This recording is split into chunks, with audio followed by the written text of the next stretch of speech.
متریال هایی که ما تو فضامون ازش استفاده میکنیم با توجه به کاربرد ما و عملکرد ما متفاوتن. برای مثال فضای مسکونی سعی میشه از متریالی استفاده بشه که راه رفتن بدون کفش روشون راحت تره. از موکت استفاده میشه، فرش استفاده میشه. جدیداً از متریال های مثل سنگ و سرامیک بیشتر استفاده میشه، ولی جالبه که بدونید این متریال برای سلامت انسان ضرر دارن. استفاده از پارکت متریالیه که راحتی استفاده رو برای کاربر میاره.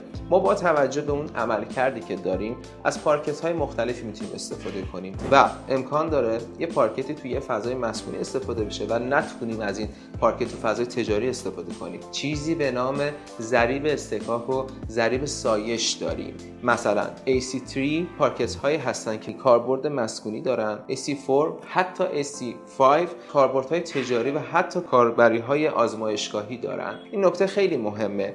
تو هیچ دوتا فضای متفاوتی نمیتونیم یک نسخه یکسانی رو بپیچیم. حتما باید به خواسته های اون کارفرما و اون مشتری گوش بدیم.